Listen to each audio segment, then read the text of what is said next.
good morning, and we hope everyone has had a very good Christmas.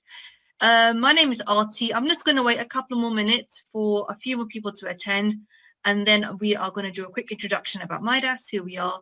So if you see me looking around in different places, my apologies for that. It's just because we've got a few screens open, so we are trying to multitask, and it's not because I am easily distracted.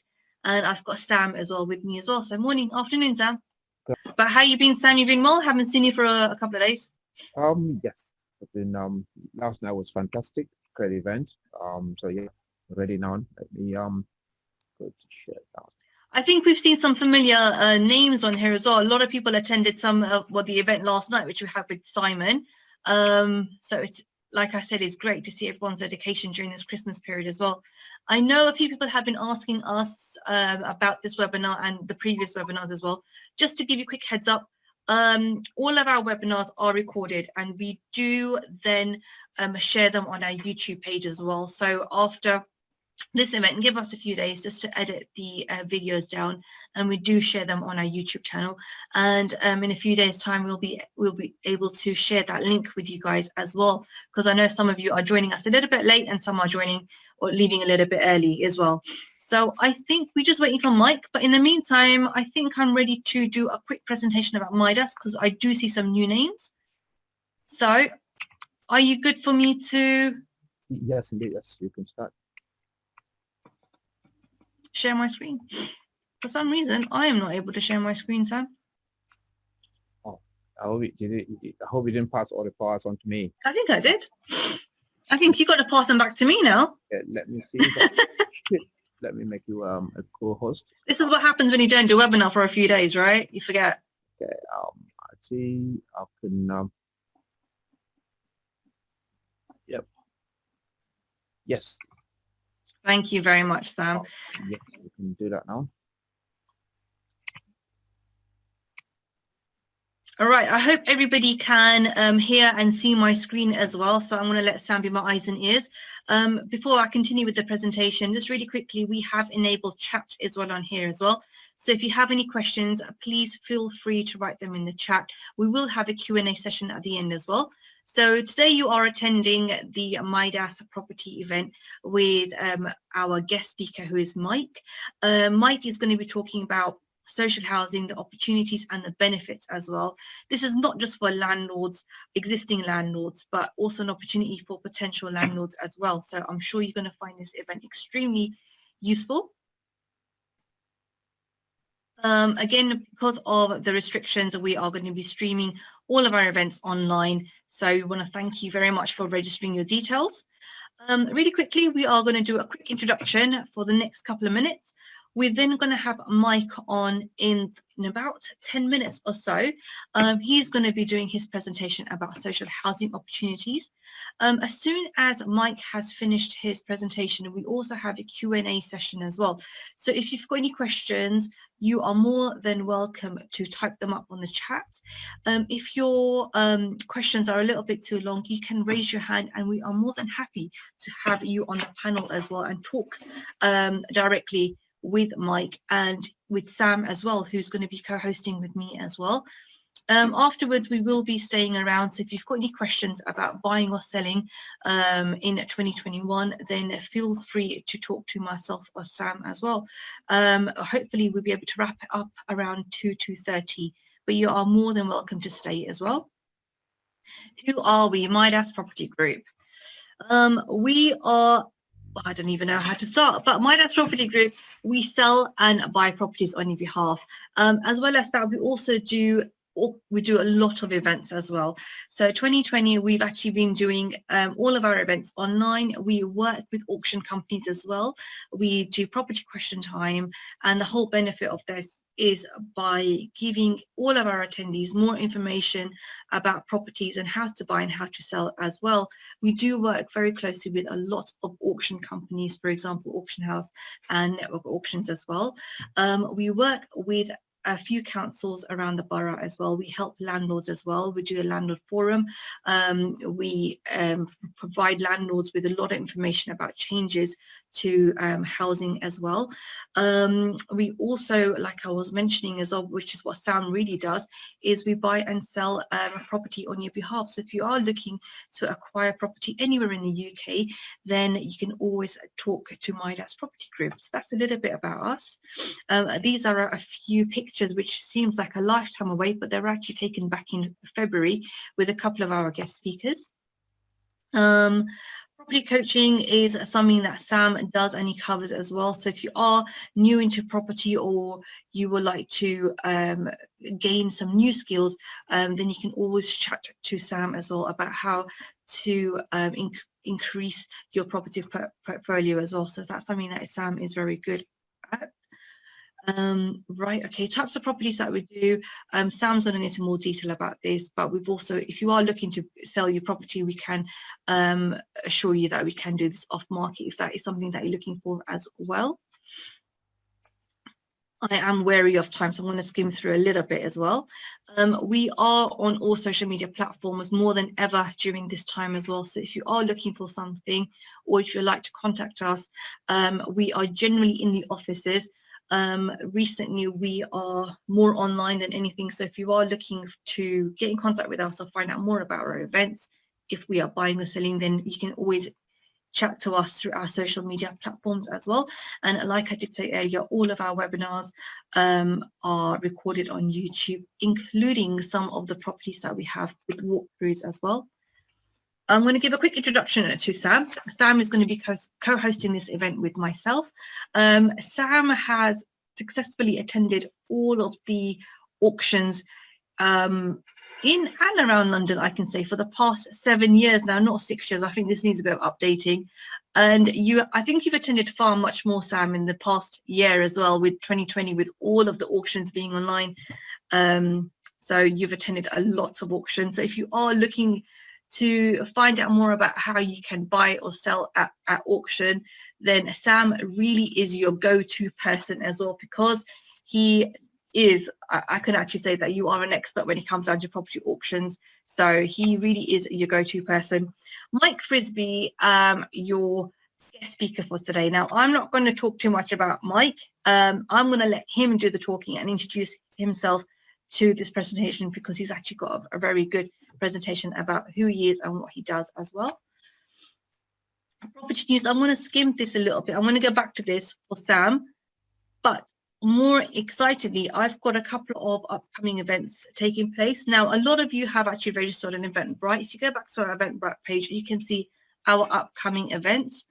We've got the next one, I believe, in the new year now, which isn't too far away. So we are doing something with Ranjan, who is going to be talking about commercial opportunities on the high street. So the details for this are to be confirmed, but I think it's going to be taking around place in January or February. So as soon as you get these details, they will be on our Eventbrite page. We will be working with Brent Landlord Forum as well. Dates for this is to be confirmed. And after this as well, I know Mike is going to be talking more about the social housing course that we have to offer. It is a 8-hour online course split over 4 days. The details for this can also be found on Eventbrite, and Mike will be going in detail about this training course and the mastermind session as well. We are also working very closely with Simon Zucci. We had a webinar with him yesterday about purchase lease options, and there is a webinar starting about purchase lease options on the 5th of January as well. And Sam will continue to host his webinars about how to buy and sell at property auction, because they have been hugely popular. The dates for this are to be confirmed as well, guys, but they will be on our Eventbrite page. And I think the rest is over to you, Sam. Okay, actually, do you want to just stop sharing your screen? I will do. Let me share mine. Yeah, I've been quite frantic in the background talking with Mike. Mike is having some technical issues. It's amazing how this Zoom works so well.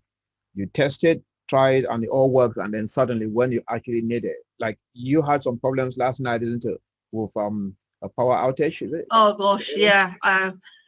These things happen. In fact, I was struggling this morning as well, but I'm going to give Mike a quick call. Yeah. So our apologies for that. So I'm just going to give him a quick call. Yeah, so what I'm going to do, Ati, while I'm speaking, if you can just call Mike and just find out what exactly he's having problems with. Okay, can you see my screen now? Yes, I can see that. Okay, let me just take a presentation to where you ended. And then what you could do, if you can just take over and just chat with Mike and see what we can do to help Mike come in. Okay, welcome everyone. While we wait for our main guests to come on, I will just do a continual presentation about Midas from where IT ended. Just bear with me. Let me.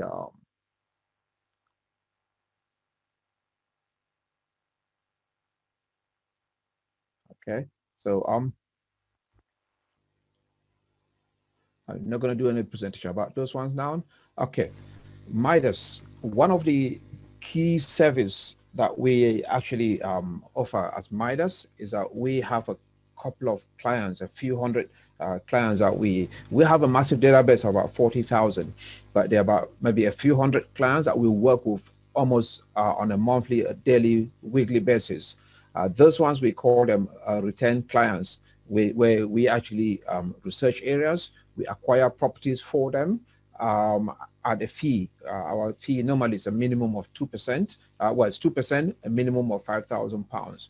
We acquire properties across the UK, working with a network of auction partners. So this is our plan in 2021 is really to expand this program to bring in a lot more of our clients, make this program a lot more, make people aware of this program. So if you're looking at buying a property in 2021, let us be part of your strategy. It's a no win, no fee. We can actually negotiate very fantastic terms for our clients. We've done so across the UK, from Manchester, in Barnsley, in Weston-super-Mare, in Bristol. We've bought properties for clients.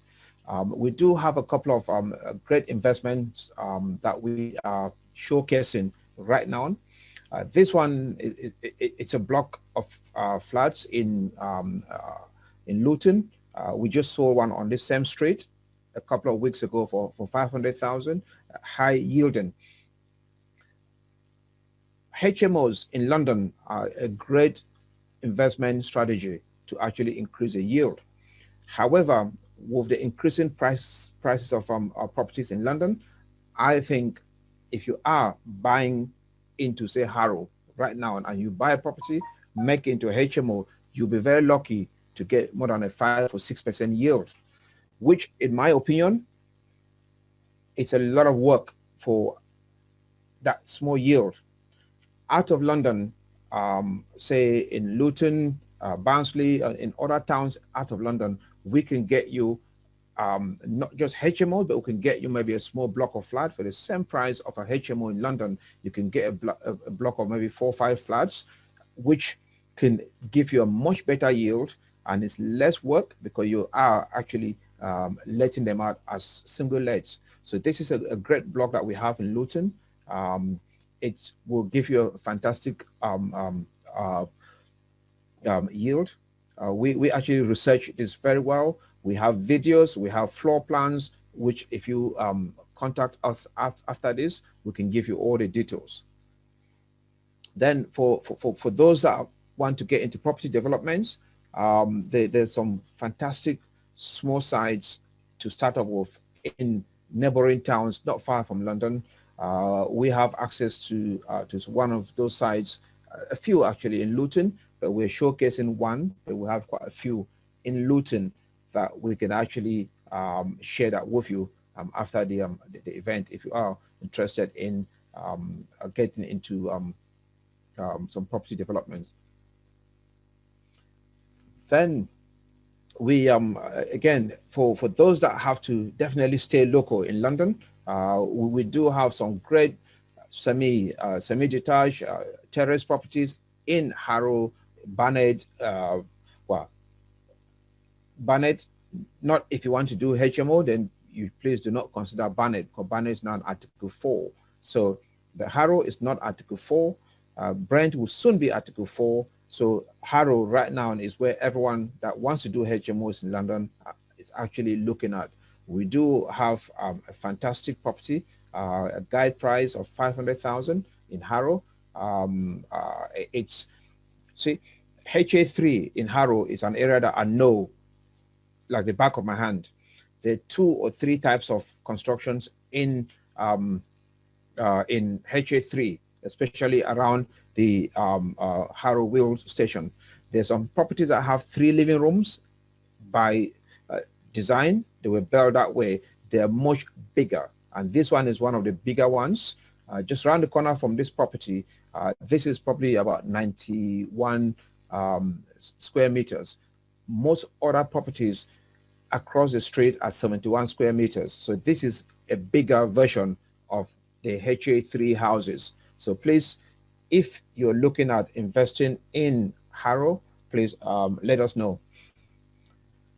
Okay, again, these are multi-led opportunities that we have in Luton. Again, I'm really pushing, you've got a studio, 2 one-bedroom flats and 1 3-bedroom flat at 450. That's the price of buying a HMO in London, but you can get a small block of flats out of London.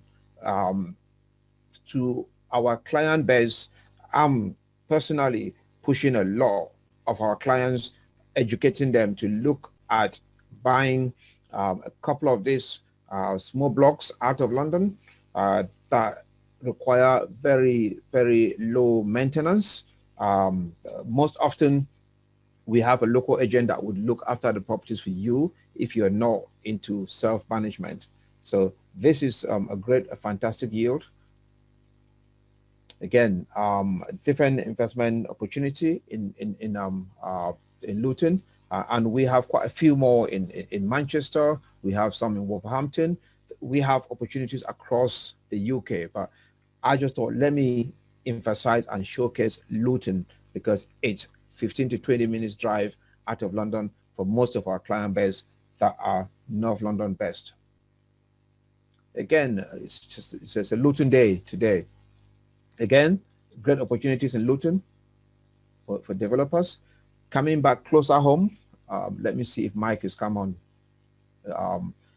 I'm actually going on a bit more about these properties because of Mike, since we're just waiting for Mike to overcome his computer challenges and come on board. Sorry, Sam. I've been in contact with him. He's just got a little issue with his computer, so he's going to start in a couple of minutes. So okay. You can carry on for a couple of minutes, Sam. Okay. So in London, we have a couple of high-yielding, low-entry investments that are hands-free. We've got in Greenford, we've got a couple of flats above shops. They're fantastic yield. You get almost double-digit yields, and they rent and look after themselves very easily. You don't have to do much work on it. Okay. So okay, just bear with me 1 second. I think Mike has just sent me a text. Let me see if I'm. Yeah. Okay. So Mike just says we'll just wait for a couple more minutes. He's gonna hopefully be getting in. Then out of London again, down Newbury, we have a small former pub. It's a pub that has been closed down for quite a long time. So it should be quite easy, very easy indeed to get planning permission to develop it. So if you are a developer and you're looking at starting out in the game and you want to step out of London and do some work out of London before you come back into London, we've got this fantastic site for you to actually look at. Okay. So again, this is a site that we have in Manchester. A development site that we have in Enfield. It's a block with planning permission to build 7 flats. I strongly believe that we now have a buyer, but you know, in this industry, unless there's an exchange, the deal is still on the table. But we do have someone that's actually agreed a price with the vendor. So we're hoping that by Monday, when solicitors come back, they might proceed to exchange. But it's a fantastic development site in Enfield. And I just thought, as to showcase it for anyone here, if you have a property that you're selling, you can let us know about it. Okay, let me just okay, just give me 1 second. Okay, okay, well, let me just have a quick check and see where Mike is at in terms of coming in. If Mike is still having problems, I'll just continue, and I'll talk a bit about property auctions while we wait for Mike to come in. Sam, I think you can carry on at the moment. He's still logging in, so it shouldn't take too long, but I think you can carry on for the next couple of minutes. Okay. Yeah. Okay, let me, I think I'm trying to see if I should do a bit of presentation of, okay, let me okay.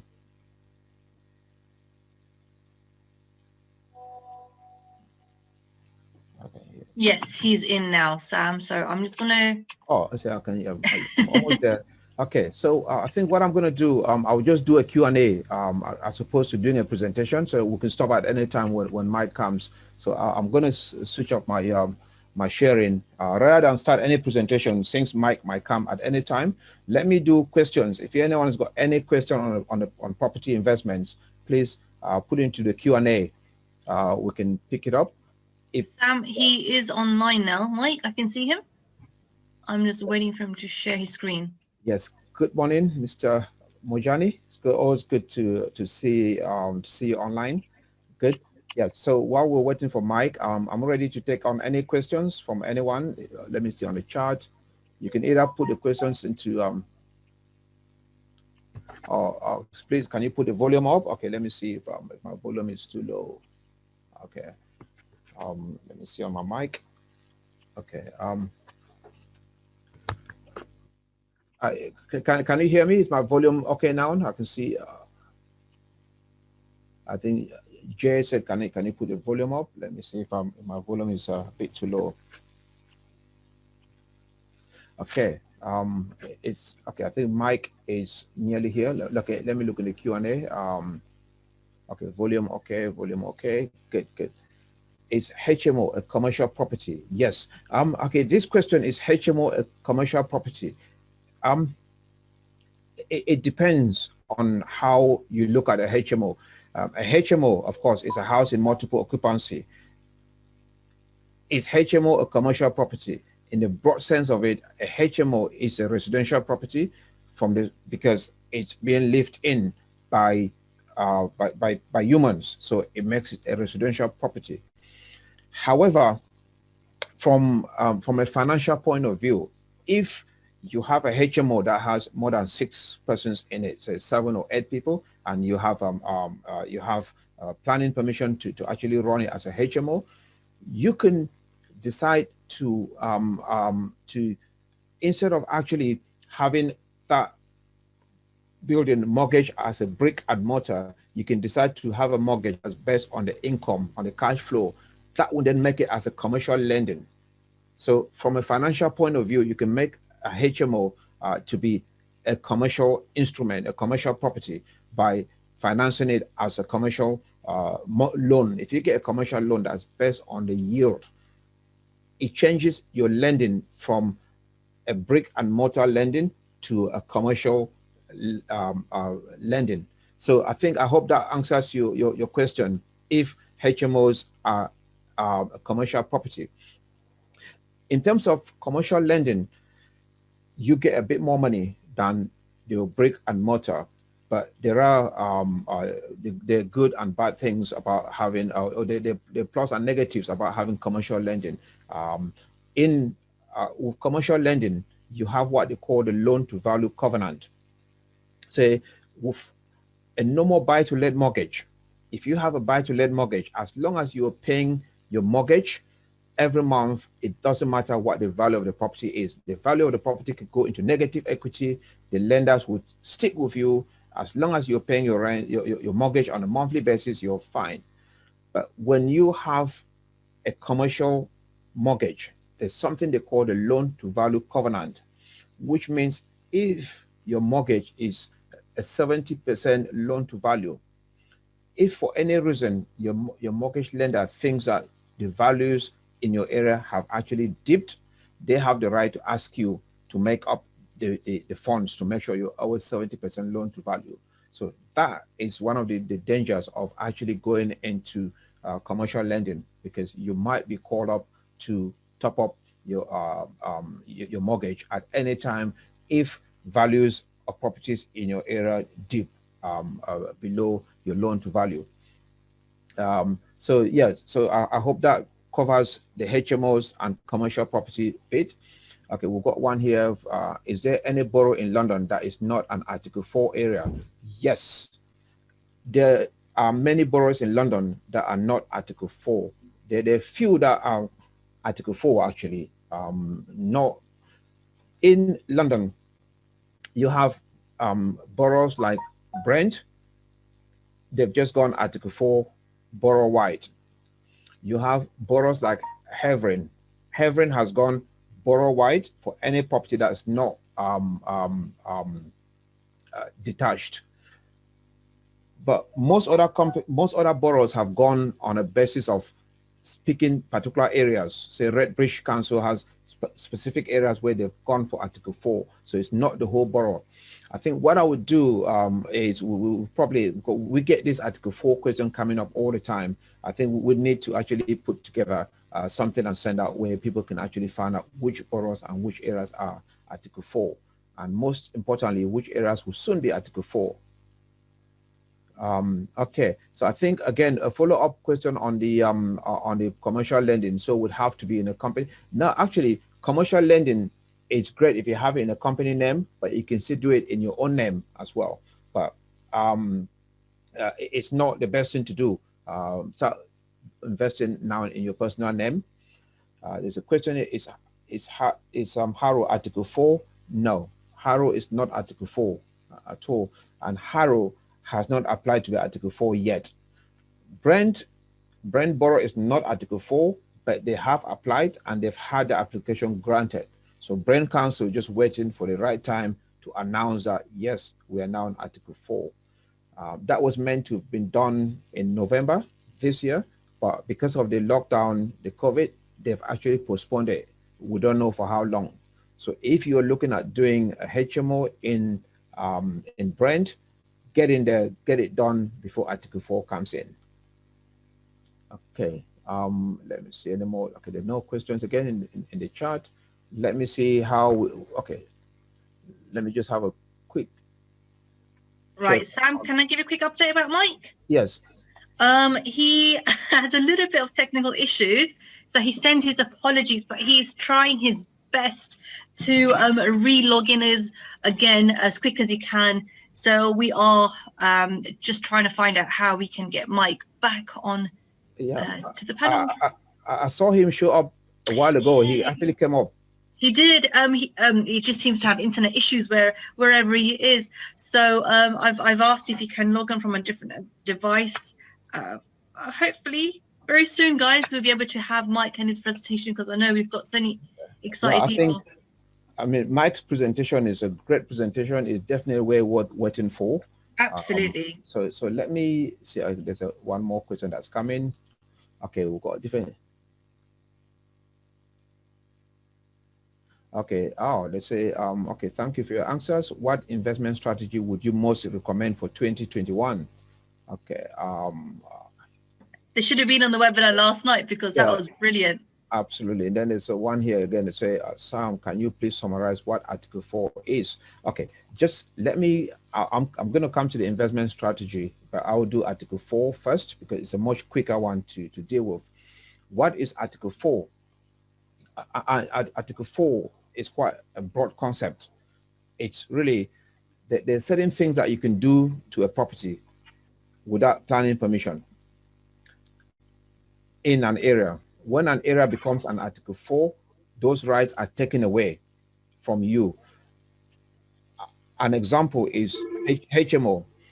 A house where you live in is actually on usage class C3. When you convert a house from a family-led to a HMO, you make it C4. So that's a change from C3 to C4. You can do it without asking anyone for permission, up to 6 people in the house, because that is a permitted development. It's seen as a development which is permitted. You can do it without asking for planning permission. However, if a borough thinks that there are too many HMOs in the borough, or there's a lot of antisocial behavior in an area, they want to control the number of HMOs, they would implement what they call Article 4. And when an Article 4 gets implemented into an area, you no longer have the right to change to from a single let to a multiple let without going through planning. That way, it gives the council the opportunity to say no to you, to say, yes, you can do HMO or you cannot do it. So it just gives them a bit more control of what they do. Oh, wow, good to see you, Mike. Let me unmute myself. Yes. Oh, yeah. Oh, great. I've had real problems with my computer and internet, and I've finally managed to get on. I'm tethering from my phone now, so. Mike, I finally got you here. Don't worry. We're, it's celebrities. We always have to wait for celebrities to come and deliver. And I was just saying to the audience, it's well worth the wait. What you've got to share with us is excellent. Just Mike, while you're getting yourself ready, let me just. I was just doing a Q&A. There are quite a few questions, and let me just see what is in there. Okay. How would you convert to C4? Yeah. Okay. I think there's someone that's been asking quite a lot on HMOs. I think I know you. I'll call you after this event. We can have a quick chat. I think I'll just give you about maybe a couple of minutes on the phone together so that we can talk about it. In terms of what's the best strategy for 2021, that's a very good question, which I think I would say listen to Mike's presentation right now, and that will probably be part of the answer to that question, actually. Mike, are we ready to share? Sam, I actually gave you all the rights, so you'll have to make Mike a co-host for him to share his screen. So Mike, let me make you a co-host, panelist. I have to say though, Mike, that this is a really well-attended webinar. So well done on that. Thank you. Yeah, it's lunchtime during the Christmas break. We're getting 60 people online. I was expecting half this number, actually. So to have 60 people online, it's fantastic. Well done. Thank you all for coming. And Absolutely. I think we have lots of comments here. People saying they want a list of the properties that we have, which we'll definitely get those sent out to you. Okay. So Mike, can you see my screen? Can everyone see my screen now? Yeah, we can see the screen and we can hear you perfectly well. Brilliant. Well, apologies for having technical problems. I'm here now, so thank you for everyone bearing with us. I'm sure Sam has been entertaining you all very well. It sounds as though he was looking at properties and deals and going through various things, so fantastic stuff. So thank you for joining me. It's a nice sunny day where I am, actually. I can just get the sun coming in through the window, taking out your time in the Christmas break to listen to me. So today I'm going to run through some things around social housing. Sam says, what do you think is going to be a big opportunities for 2021 and beyond? And I really believe that social housing, and you'll see why in this webinar, gives us as landlords a good opportunity. So what you're going to learn today is how I increased my cash flow through the last recession, talking about the principles of universal credit and housing benefit, and also talking about the upside down lettings process, because to me it is very different to normal lettings. When you're letting to professional, you have to get your head into a very different gear to maximize this. If you don't know this and you're already a landlord, then you potentially can have arrears because tenants are losing their jobs. You will therefore lose profits, have more voids.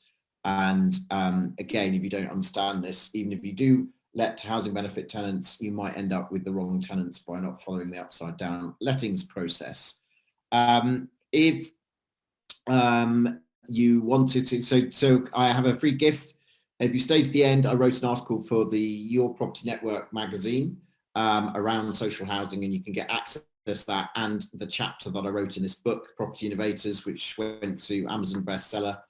There's a few property people who wrote in this book. I was one, and you can get access to this book if you wait until the end.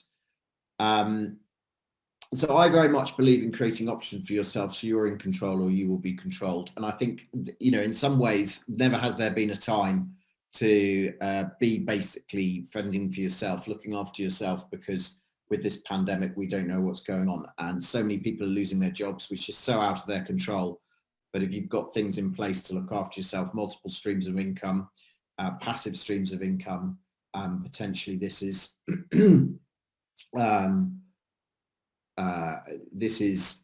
you know, a really good strategy to be in control. Obviously, in 2020, we've had the big pandemic, and that is starting to turn lots of businesses on its head. And I do believe it's having an impact in the property market. And that is because obviously there is a spike in unemployment going on. You know, when the pandemic first happened and there was the economic shutdown, there was a massive spike in unemployment, and 1.5 million claims were made to Universal Credit. That has continued in terms of there's still people being made redundant, and obviously furlough was extended. So I think come next year at some point, when businesses aren't surviving or we're still struggling to, you know, be open economically in the country, I think more jobs are going to be lost. So I think this trend is going to continue. So there was 4.2 million people claiming Universal Credit in April 2020. This is double the same period last year. So there is a massive opportunity here within this marketplace. So a really big opportunity. One of the things that the government did do, as they've supported businesses and tried to support people, is they increased the basically the rates that they pay on housing benefit, on the local housing allowance, Universal Credit housing elements. That's a double-digit increase. Some of it's as much as 27%, and pretty much across the board a double-digit increase. Basically bringing more properties in line, affordable, making it affordable for tenants to pay their rent, because obviously a lot of people are being made unemployment when they were renting and taking properties. They didn't perceive that they would ever need to claim benefits, and things have been taken out of their hands. So the government thought, we will support more people with rent, make more properties available to them, and allow people to continue afford and paying their rent. So how did I get into property? What is my journey into property, and where was I? I started out in the corporate world working in marketing and strategy, and I worked for brands such as Guinness, and also worked for Unilever, which does brands like, I worked on brands like Dove, Lynx, but it also does things like Marmite, Flora, Ben & Jerry's, Persil. So many brands in the supermarkets are Unilever's. So it's probably doing quite well at the moment, as the supermarkets seem to be having a boom, and the products within them seem to be having a boom. So I should imagine it's doing quite well. But as with all big corporates, the only constant in life is change, and there was constant change, and therefore I felt I was always having to reapply for jobs, and I felt a bit out of control. So I wanted to take control, and I felt entrepreneurism was my route through that. Why? Because I wanted to be able to earn the money I wanted, and make the lifestyle choices I wanted, and be in control of my life, as I said. And I didn't really fit being into a corporate slave, doing things that I didn't always agree with. And I didn't feel I fitted anyway, partly because I think I'm dyslexic and see things slightly differently, work in slightly different ways. And but part of that, growing up, I always felt I had a point to prove, and that's certainly driven me and given me a lot of motivation throughout my life. And a lot of dyslexics go on and become entrepreneurs, I think, for that reason, because they want to drive forward and they want to get what they feel that they deserve. So it does drive you to hard work. If you ask me today whether you know, I would want to be dyslexic or not, I'd probably say yes, because I think it's given me gifts that other people don't have. You know, if you, as a kid, when I was sitting there trying to read in class and read, you know, those times when you were reading out loud, I certainly dreaded those, so I probably would have changed it then. But now, being able to look back on my life, I think it's given me a lot. Certainly it's been giving me, I think, some creativity and solution focused, and in properties you're always having to solve problems, so I think I can do that quite well. So entrepreneurship has always been my passion, and I decided that my entrepreneurship would be delivered through property and investing in property, and now I have several property businesses. One is my property investment business itself, where I invest in high yielding stock across the southeast of England. I do high-end HMOs. I also do a lot of social housing, blocks of flats, refurbishment projects, and the like. I also run a lettings agency in Portsmouth, down on the south coast. I live in Surrey, but I invest in Surrey, Hampshire, and Sussex. I also help others achieve six-figure property businesses through education, doing webinars like this, helping people out, showing them commercial finance, training them on social housing, rent to rent, HMOs. I do a lot of training, anything around generating income out of properties, and I help and support and mentor people through that. And that's called the Property Business Accelerator. So very much my mantra is live life by design and design your own life. So therefore I jumped out of the corporate world when an opportunity presented itself, took some redundancy. I was already starting to invest while at Unilever, and I thought that redundancy would give me some time to actually go out and buy some properties and see if I can really drive my business forward. So I went on and bought over 20 properties in a year, where I was able to recycle finance very, very quickly, buy below market value, and it was genuinely below market value. I wasn't always doing renovations and those things to add value, which I feel in the south of England these days you probably need to do to recycle your cash. So it takes a lot longer, and I've been doing that through my high-end HMOs and commercial refinancing. But the credit crunch then happened. So just as I was thinking I was getting set, I'd got this sorted. Obviously, a lot of finance basically dried up. So the strategy I was using was no longer working, and I had to go back to the drawing board. Obviously, at that stage, I had quite a few tenants, and some of them were being made redundant through the credit crunch. So then I started helping them claim benefits. And I was needing more income out of the property portfolio. I hadn't really concentrated on that. I'd concentrating buying below market value, getting equity, and looking at the long term to basically grow the portfolio and maybe sell a few properties along the way, which through the credit crunch, very difficult to sell, very difficult to refinance, and it kind of stopped me in my tracks. And a similar thing is going on now. I mean, obviously there's a lot more liquidity. People are buying houses, homeowners are falling over themselves at the moment to buy houses, but there is some similarities in terms of a lot of tenants are needing and claiming benefit. And I think as a landlord, we've got almost the perfect storm in the fact that we can still buy properties, we can still renovate properties, we can still finance properties, but you can also use the social housing sector. So let me take you through the social housing sector a little bit, because I got into it really to help my cash flow, to help my tenants, and start to provide some win-win scenarios where obviously I'm doing well out of the property, but also I'm helping people to get good quality accommodation. So social housing is made up of various different sectors. We've got the local authority council housing, which is about a third, and the other third is provided by the housing associations, which is kind of social housing, affordable housing as well. Again, sort of council house type accommodation.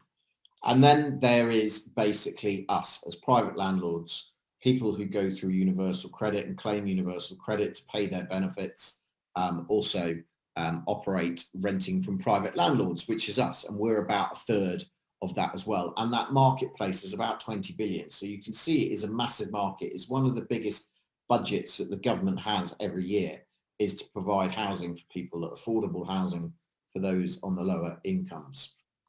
So how does it work? The way it works is back in 2011, they brought in local housing allowance. Local housing allowance has now morphed into universal credit, because universal credit is taking all forms of benefits and rolling them into one.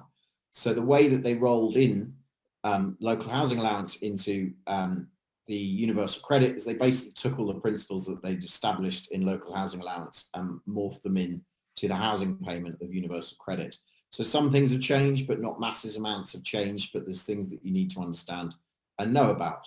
But the first thing you need to understand is how local housing allowance worked. And that is that the whole country was split up into broad market rental areas. And there's about 150 across the country.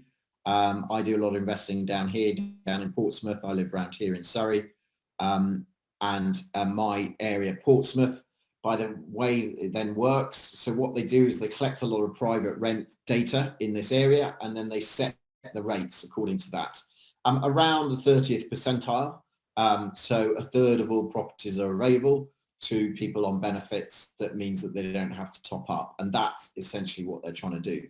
So when you have an area, you're always going to have expensive parts. An expensive part in this broad market rental area is Petersfield here. It's quite an affluent area, so rents are quite high. And then you've got Portsmouth itself, and over here, Gosport. Gosport is slightly lower in rents and slightly lower house prices. So therefore, local housing allowance rates are often higher than the market rents in that area, which means, you know, as a benefit tenant, you've got quite a good choice. But as a landlord, you should always be looking to charge at least the local housing allowance. So you should be charging more than the market average or the market rent that a professional tenant would be paying in that area. So you should be increasing your rents at least in line with local housing allowance, because if the tenant is able to claim it, they can claim it if you charge it. So if you charge it, you get it. Therefore, you can increase your rents. And it's a very simple way to increase your rents. So you should always remember to set your rent at least at the local housing allowance. Housing benefit is paid at the lowest of the local housing allowance rate or the actual rent. An example of this is a flat that I have just outside Guildford in a place called Farncombe, and it's a small flat. I bought the block. I do a lot of freehold and leasehold deals, so I have a few blocks of flats, and this flat would always go for less than the other three flats because it was smaller. So the market rate around there for the bigger flats was 720, but for this flat was around 625, 650. And when I first bought it, that's what I did. I let to a professional tenant, often a single person, because, you know, they were looking for a cheaper accommodation rather than if you're a couple to afford a flat. So one bed flat in Farncombe, small flat, would suit singles. So charge 650, but the LHA rate in that area was 725. So once I realised that I could put a benefit tenant in there, an LHA tenant in there, and charge 725, I managed to increase my rent by £100 a month, which is over £1,000 a year. And if you do this across a few properties, all of a sudden you do this across 10 properties and you're making an extra £10,000 a year. So there's little bits, and it's quite significant. And the good thing is, obviously, that is all profit. It is just extra profit. There are no extra costs just because you're letting to housing benefit. So I let to housing benefit tenants now where it's applicable to do so, where I can get a better rent, and I scan my portfolio to see where I could get a better rent as examples like this. So this is an example where you could get better rent. So what you've got to understand is it's the tenant that qualifies, not the property. So if a family qualifies for a 3-bedroom rate, they will get the 3-bedroom rate wherever they live. So if they live in a 3-bedroom property, they'll get it. They'll get it if they live in a 2-bedroom property, or they'll get it if they live in a 4-bedroom property. Whichever property they live in, it's the combination of what are they entitled to, and they're entitled to the same amount, whatever type of property they live in. Obviously, the rent might vary, but they're entitled to that. But you should have at least setting the rent at the LHA rate. So if they're happy to go into a 2-bed property, maybe it's a large 2-bed property, maybe it's got a couple of reception rooms, that's quite suitable for them and probably better than where they were before, which is quite often what's happening with me, that tenants are moving into far nicer places than before. And that's why they want to move. And if I get the 3-bed rate in a 2-bed property, I'm probably going to be making more money in that way. So therefore, it is quite a simple way of actually making more money out of local housing allowance. But a lot of people don't know and understand that principle because they just think people are entitled to what the market rent is, which is not the case. They're entitled to their how many bedrooms they require due to the makeup of the family or the claiming unit. So it's the individuals or the claiming unit that counts, not the property, and you can also have more than one claim in any property if it is suitable to do so. Rates are based on the bedrooms required, not the property itself, and housing benefits paid of the lowest of the local housing allowance rate or the actual rent. And obviously it is a means tested benefit. I'm just going to go through an example, because not only have you got those basic principles there, there's a lot of advanced strategies that I apply, because once I understood the basics, I delved deeper, I mastered the system, and understood that there was far more to the system. It was written in quite a complex way, and there's certain reasons behind that, because they were covering off a lot of scenarios and what people would be entitled to. And this drove certain, I guess, discrepancies, not loopholes, but just sort of opportunities out there, which I understood. So the first one was I could suddenly realized I could let out a 3-bed house for a lot more. So how was I doing that? Well, initially the market rent in this place, I bought this, renovated it, let it to professionals at 725, which was the market rent, often to a couple, so I'd have 2 people in there. But by understanding the local housing allowance rates and nuances and understanding that, I could put 2 people in there. They would both be claiming their own claims, and they were entitled to, because they're over 35, basically the 1-bed rate as opposed to the sharers rate, if I gave them 2 rooms exclusively to themselves. And that meant that by putting 2 people in the property, the same number of people in the property, they would share the kitchen and the bathroom, but have 2 rooms that are exclusively theirs. I would get twice the 1-bedroom rate. And in those days in Portsmouth, the 1-bedroom rate was around 500 quid. So I was getting £1,000. It's more than that now, but I like to use the figures because the original market rent was 725. That's gone up. So I use the original figures. That is known as the 2+2. And that gave me a £275 uplift that would drop straight to my profit, which meant I was doubling or quadrupling my profit even sometimes by switching into renting this method. It's not about cramming loads of people in. It's about giving people quality accommodation, and the tenants are very happy with accommodation. And in fact, the 2 tenants that are currently in this property have been there now probably around 4 to 5 years. And you'll see that a lot of my tenants, once they've settled down, once I've picked the right ones, and once I learned more about picking the right tenants, I've actually stayed a long time. This means as well, you don't get very many voids. This means that, again, you get more profit, because as soon as you get a void, obviously you're not paying rent, you have to pay the council tax. And then on top of that, quite often there's a bit of work to be done because tenants haven't reported stuff and new tenants moving in. You know, notice the little things that people have come to get used to, like the wobbly handles, the windows that might not shut quite well, or whatever needs doing, or a lick of paint that needs to go up. So that is basically a 2+2 scenario. You can do that in many different fashions. This one I moved from 695 to 1315.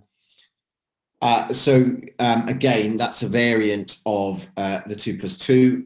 There's a few more people in the property, but again, essentially utilising the principles of giving someone 2 rooms. There was a little bit of cost to pay for that, but and this is because there's 3 people in this property, it would be classed as a mini HMO, this one, whereas the previous one wouldn't. And a lot of people will say to me, well, why didn't you go more into HMOs at that stage? Well, a lot of the properties I had weren't probably suitable. I'd been doing HMOs anyway at that point, but so most of the properties were HMOs that needed to be HMOs or could be HMOs. But with converting other properties into HMOs would need a lot of money. And in the credit crunch times, there wasn't a lot of money available and out there. That's what's going on.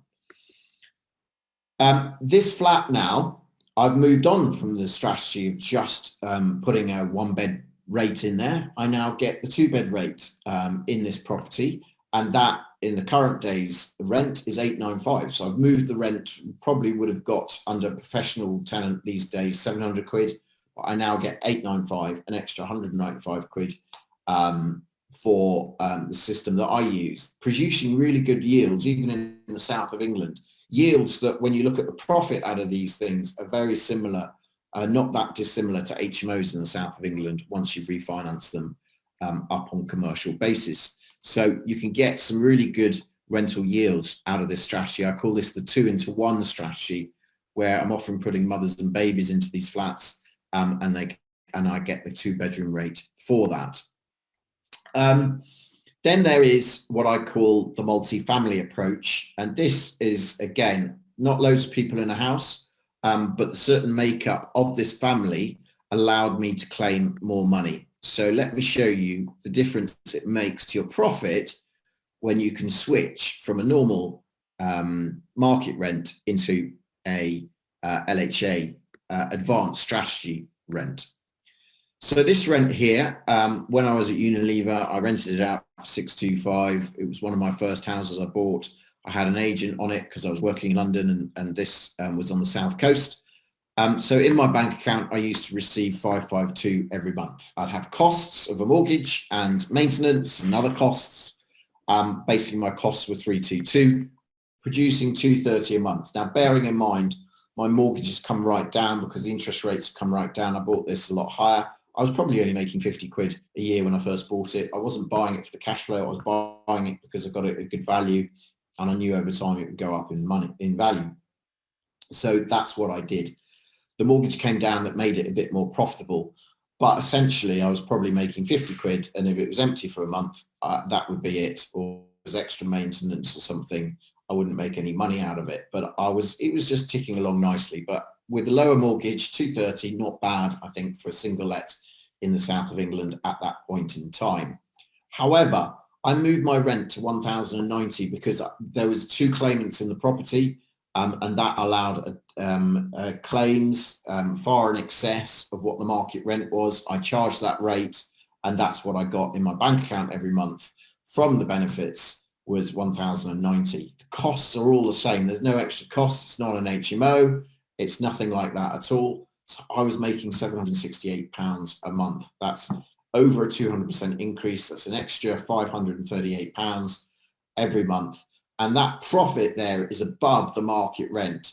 The market rent was 625, and that's my profit. So all of this extra money that I'm making between here drops straight to the bottom line because my costs don't change whatsoever. And that is key, because we can only spend rental profits. We can't spend the rent. Often I think, people see the headline rents of HMOs and go, wow, but there's a lot of cost to HMOs. Mortgages are often a little bit more expensive. And also we have all the bills to pay if we're letting to professionals too. So they do work very well, but there's, it's not quite as good. Gross rents down to net rents, not always as good as I think some people make them out, although I'm a great believer of HMOs too for making income and having a balanced portfolio. So I operate both models. So therefore, I'm making some fantastic profit out of this in this way. And I think, you must, if you're into property, you can have opportunities and properties that do this. And that's the family strategy. This is also the rate strategy I was talking about, or maybe if you qualify for a 4-bed rate and live in a 3-bed property, then you can get more money. And at the time, it was 1,600 for that on the 4-bed rate that I got, whereas I would have got more like, 1,200, 1,300 for rent on that. Today's rent, the table I put up there, is now 1,800. So it means that, and these tenants were there for 8 years. They moved from a smaller house into this house, so they were really happy with it. They liked it, and the fact that they stayed there for so long illustrates that the house was very suitable for them. And it was a win-win because they got a home for a long time. I got some good rent out of it, and they would have struggled to move in, I think, into other places because I helped them do all of that through some of the systems and opportunities and knowing what I know in there. So that works really well too. This is another one. Again, this works up north, down south, in London, works everywhere. Sam is always banging on some examples that he's seen in London. Unfortunately, I don't have, because of my computer errors, issues I had earlier, I haven't got the ones in London to show you, but he has properties that go into the auction in London Auction House and properties that he sells that utilize some of these methods, certainly utilizes the 2+2, and they get some astronomical rates because the rates in London are almost even better to do it than outside London, but they work very well outside London. So there's some real opportunities there. So the market rent of this house was about 1,300. I kind of bought it thinking I was going to let to studios, but actually I renovated it, and I renovated into an HMO with micro studios with 4 people in it. So it's not loads of people. I don't like putting loads of people into the same property. And I got 2,860 and a profit of 1,800 a month out of this property. Some of the tenants, again, have been there 6-7 years. So again, they tend to stay long term. But if you know how to set this up properly, and it is hard to conform to all the regulations and meet all the different needs of the council to set something up correctly for this, and you get and I get 1,800 a month out of that, and that is my micro studio strategy, where I'm getting 4 one-bed rates within that property, and again, that really skyrockets your rents for that. Then I realized I didn't even need to own the property, and I thought lease options is another great opportunity, I think, when times are more difficult, and I think lease options are going to be very prevalent in 2021. So I started looking for lease options. What I realized is that a lot of people didn't want to sell a house, but they had problems in renting and they needed some guaranteed rent. So I started guaranteeing rents and basically launched a rent-to-rent business over a decade ago, and I've been doing it ever since. This I guaranteed. I even guaranteed the market rent on this property, but I understood how to get 1,500. Therefore, basically, I was making 675 quid. The landlord was making hardly anything, because I know he had a mortgage probably around about 700, just short of 700 quid. So there wasn't a lot of money in it for him, hence why he needed a guaranteed market rent.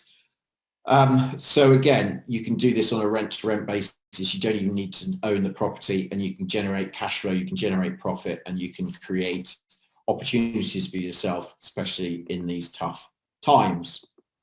So that is the rent-to-rent strategy, applying social housing. You often hear for HMOs, you often hear for serviced accommodation. You very rarely hear about it for social housing, but that was the model that I actually introduced and worked with, and was doing rent-to-rent for a lot of people who now educate on it, talk about it. So I do educate on that too, from time to time.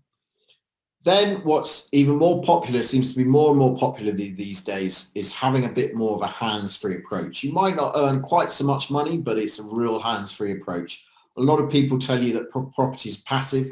I don't think property is that passive, but you can make it fairly passive. And this is a fantastic way of making it passive, by renting your properties to charities or local authorities. If you find the right charities, they'll pay you close to HMO rates on your rooms. You don't need to have massive properties for that, but I was running this as a 4-bed HMO getting 1,900, but after all the costs, you know, I was probably only netting 1,300, yet I got a charity to come in and pay me 1,500, who put supported living in there. So they're getting some money for supported living. They're also getting money for the benefit side. So therefore they can afford to pay me a little bit more. And therefore, again, is a hands-free strategy. It works very well, and you're still going to make some reasonable money out of it. So that's the guaranteed rent strategy, and this is so popular these days. I see more and more people coming to talk to me about this, because they want to know more, want to know how to do it in their area, and who they should be looking for, and all of those types of things. So it is very, very prevalent. Along the way, I've been teaching a lot of people about this now, and I've worked with a lot of people, some in the rent-to-rent field, some owning their own property portfolios, some going out and just buy to this strategy. I'm working with various people at the moment. One guy, rather than do an HMO, he bought a big house, is now getting the 4-bed rate in it. That family moved from a 1-bed flat into his 4-bed house. They were in desperate need of it. They thought their birthdays had come all at once when they moved in, so they were really happy. And he's making a lovely profit out of it. Yet it's a single let, fairly hassle, hands-free, so he's really happy with that strategy. And that conversion of that strategy is de-risked what was going on in these tough times, these COVID times, where if you're plowing loads of money in, you get lockdowns, you get all of this kind of stuff. He didn't have to do, you know, he was going to spend 70,000 on a renovation to turn it into an HMO. Instead, he spent 13 grand on a renovation just to bring it up to a reasonable standard. And the people who moved in thought all their birthdays had come at once because they loved the property, and they moved out of a 1-bed flat above a public toilet. So you can see why they were so happy. Here, this one is using a combined number of strategies from the previous examples and putting them into a house. This person guaranteed the landlord £1,000, which is the market rate. If you can guarantee the market rate to someone, then a lot of people are going to say yes to guaranteeing that rent. You don't necessarily need to, and I wouldn't recommend that you do, but I often find people getting their first few deals, guaranteeing some strong rents because they know what kind of uplift they can get. And if you're making quite a bit of money out of it, you can do it. So this house here, basically, they split and basically got, I think they got 16, what do they get for it? 1,500 for it, and started to make £620 a month out of this property. So yeah, it's great. Other people who've been on my course, they've also gone out and bought some property, and here where the market rent was 775, they understood the power of the stud wall and creating rooms and doing a 2+2, and they achieved 1,140, basically bringing their profit to 650, doing it on their doorstep, doing it in an area close to them that allowed them to buy a few of them. And I know I met them a few years later, and they were a couple, and she had left her job. So she was delighted with the process. So was very, very keen and very, very happy with that. So very, very doing that. There's a few things coming through, saying a few questions coming through. It does work in London, and you can get a lot higher rates in London. The rates work really well. What you're looking at in London quite often is you're looking at, okay, what is the 1-bed rate for 1-bed flat? Look, there are flats out there that I know people are getting twice the 1-bed rate for, getting yields that are fantastic, that are almost unheard of in London. And Sam here actually has, I won't click the link, but if you look in chat, Sam's actually put a flat that's on the market. The yield is brilliant. I think it's probably double digit, and someone somewhere is making over £1,000 a month. I have students who come out and make £1,000 a month on rent to rents in London because they know these things. So this really, really does work in London, and I do a little bit of LHA in London myself on the outskirts. Quite often it works really well with properties you're not quite sure what to do with. The great thing about this as well is that most properties you can uplift. If you're trying to do an HMO strategy, only certain properties work with it because they're not the right size to do HMOs. If you're trying to do this strategy, I would say 80% of the properties work to get an uplift somehow. Whereas, you've probably got 10% of properties work as an HMO across the board. So this works really well. This is another one. This is an ex-local authority house. There's lots of ex-local authority houses and blocks in London that work very well for these types of strategies. This one here basically allowed them to pay an investor some money every month to go towards the deposit, and they achieved 1,710 when and a profit of 788. If they were doing this just off market rent, they would have been making 148.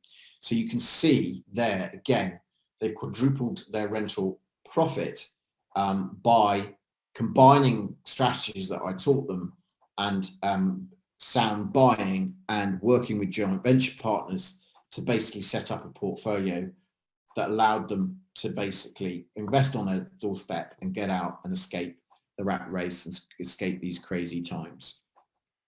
So you might be wondering, where and how do I find tenants? Now, a lot of people just stick their properties on the portals, the Rightmoves, the Zooplas, and try and rent with a price and try and rent them out. What I do is I attract these tenants in. I work with charities. I work and advertise in certain places. I track the tenants in and then fit them and find suitable properties for them that work for them and for me. And therefore, we're doing it in a very different way. I'm not sticking my properties on a portal and trying to attract people at these excess rents, because people aren't going to come in and rent them unless you show them what the opportunity is to them and show them what they're getting. So you just advertise, I have 2 rooms to rent, you know, it's this amount. People are unlikely to be applying because they're not understanding what they're entitled to. So you need to dress it up in a very different way, and you need to attract people in a very different way, and illustrate and show to them. And that's why I call it upside down letting, because I find the tenant first and then fit them to a property that's suitable for them. This is one of the tenants we did this with. If you want to get into social housing for lots of praise and thanks, don't bother. It's just like being a landlord in any other sector. The landlords never seem to be loved that much. We're always the villain in all the pieces. The government seems to think we're the villain. The tenants seem to think we're villain, and shelter certainly seems to think we're the villain. But quite often we're working hard to provide good quality accommodation, and all landlords seem to get bad rap for the handful that aren't. So good. This tenant here, Andy, he came to us, we housed him, we put him in a 2+2, got him back on his feet, and then he got reconnected with his daughter. He then moved into another house with his daughter that we made happen, and then he was moving out after 3 or 4 years, I think, being with us. He hadn't seen his daughter for years, but because we gave him stability, because we gave him somewhere to live, he could reconnect with his daughter, and he was in the end going off to live, just him and her, somewhere else. And you know, he was just saying thanks for that, because without the opportunity, I don't think he would have been in a very good place. I don't think he would have been able to do that. So that's where we are. The other thing you must do is understand the paperwork. There's always a lot of plethora of paperwork to do with governments and red tape and understanding all of that. But we must drive and know and understand that, and do that. We are not changing, you know, depending on what strategy it is. There's one strategy where we might have to change the layout, but essentially the rest we don't. On a 2+2 and those types of things, properties are pretty much ready. Occasionally we might need to do a stud wall or something like that. I go through all of that in the course, but you must understand the paperwork. It is quite complex, and if you set it up all incorrectly, you're going to come a cropper, and you might earn even less than you were thinking you were going to earn, which means you might get less rent, and you certainly don't want that. So that's how you do it.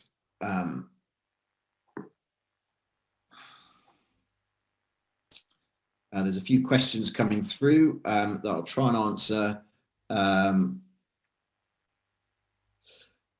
There's like a question about, do you have to go out and establish the need? Pretty much any area is going to have people looking for houses that are on benefit because they struggle.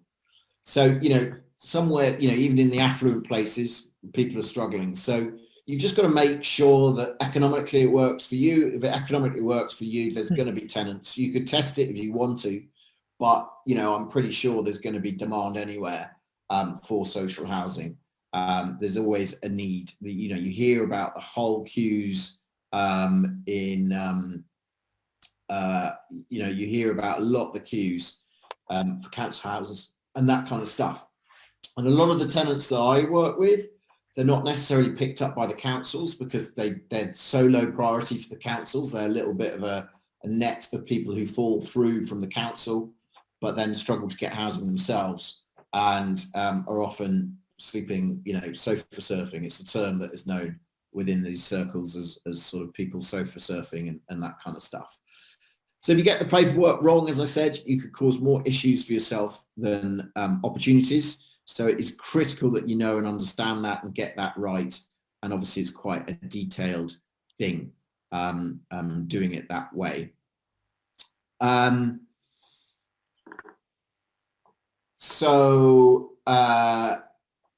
Basically we have the, I do teach on this, and I've been running courses now probably for 9-10 years, and doing it. There's a question around supported living. We work with supported living providers. We don't get too involved in supported living, but we show people how to work with supported living providers. You know, we're not, supported living really is a social care element. It's a bit like, I'm not a hotelier. I don't do hotels. I'm not in the hospitality industry. I'm a property investor and owner and refurber, and I do rent, but I don't do the social care element.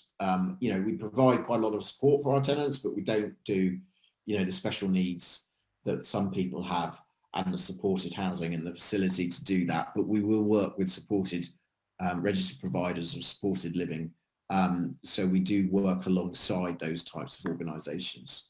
So what I teach on this course that I developed and have updated and continue to involve all my learnings in this course and had many successful people come through this course is I'll show you how to uplift these rents, and therefore if I uplift the rents, I'll uplift your profits. I also show you how to get an abundance of LHA tenants, hence why, as I said, you don't necessarily need to test the water, because I'm pretty sure I will find you tenants if you need to. Fill out basically the universal claim to gain these maximum rents as opposed to minimal rents, avoid the council tax pitfalls that could be out there that means that you might end up paying it rather than you, and also know more than the council, where the council often say, no, you can't do that, it isn't this way, it's that way. It isn't always the way the council says it is, so you need to know when they aren't always telling the truth. They don't always abide by the law, they don't always fully understand the system, because they're certainly not looking at it from the way that I look at it. So therefore I can push back, and generally I get direct payments, and I run through all the different strategies. So the 2+2 strategy, the 2-into-1 strategy, the micro studio strategy, the family strategies, the guaranteed rent strategy, and the upside down letting strategy to find tenants. So we cover off all of those strategies within that. I've helped many people do this. One portfolio landlord who came on it found an extra £6,000 a month in his portfolio. Another person had one property, and that one property increased by £500 a month without actually having to change tenants. It was just a bit of piece of paperwork that I got them to sort out, and made an extra £6,000 a year from that. William in Wales has been doing it, so it works in Wales, it works in England. And Paul in London, who uses the rent-to-rent strategy, I used to call it lease-to-let, and basically makes £1,000 a month per property on a lease basis. Imagine if he was owning it, he'd be making way more than that per month on a property in London. I mean, that's almost I think unheard of, the amount of profit there for quite simple properties. And he went on and built, I know in the first year, 10 property portfolio of rent-to-rents, giving him basically, you know, a six-figure salary within that.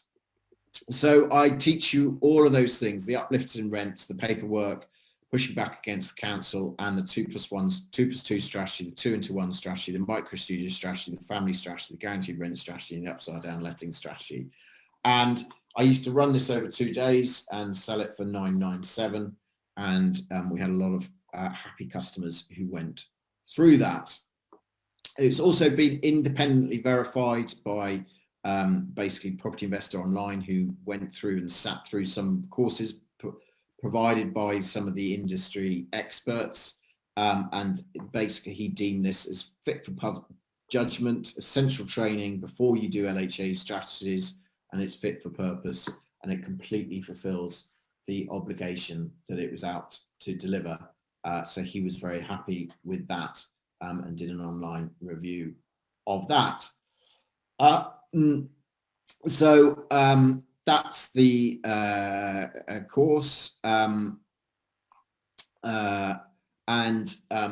I am reducing that down to 497 plus VAT from the 997. But if you hold on a moment, these are old dates. I'm actually going to reduce that further because we're doing it online, and it's going to be me live delivering the session, and these will take place in January. The dates will come out, but they tend to take place over a lunchtime, couple of hours, 4 sessions, a couple of hours. We get 8 hours in total, plus a mastermind session afterwards as well. That's I think Artie's got the link. Unfortunately, because I was late on, I couldn't get the right link on there. The other thing that I will do is the first 7 people to sign up get a free 30-minute strategy call with me. So I like to reward action takers, people who commit, people who are interested, and then you get a 30-minute strategy call with myself. We can cover anything off. We tend to go through the course first, so you're loaded with the knowledge, and then we can help devise your strategy or any other questions you might have. Sometimes it's specific deals, and we go through specific deals with people, but it is your 30 minutes for that to do for that. So yeah, the course link has gone into the chat box. So if you are interested and you want to be one of the first 7, it's in there. I think all in all, inclusive of VAT, it's around $550 on that link, because I'm going to give you some bonuses as well, because we're running an extra mastermind session. But not only will the first 7 people get a 30-minute strategy call, I'm also going to throw in a recording of the title splitting course I do, the commercial finance event that I run, and also the rent-to-rent course. So if you want to get in this and you've never done property before, you can do this through, without loads of money, through the rent-to-rent and understanding rent-to-rent, and then applying the social housing element and combining both of those two together. So we throw that recording in too. So it's huge value. We'll leave that up for 24 hours because, you know, we like to reward action takers. So if you order in the next 24 hours, we will give you that. As I said, I think it's $550, including the VAT on that. This is a testimonial for someone who's been on the course. And I had listened to Mike's webinar on LHA, advanced LHA strategies, and I was interested, but I felt like I needed a little bit more information. So coming to today's workshop was perfect, because I'm now very in to pursue the 2+2, and I feel like it's completely doable. The information that Mike shares is a complete and very easy to understand, and really getting a lot of value out of today's workshop. So thank you. Great.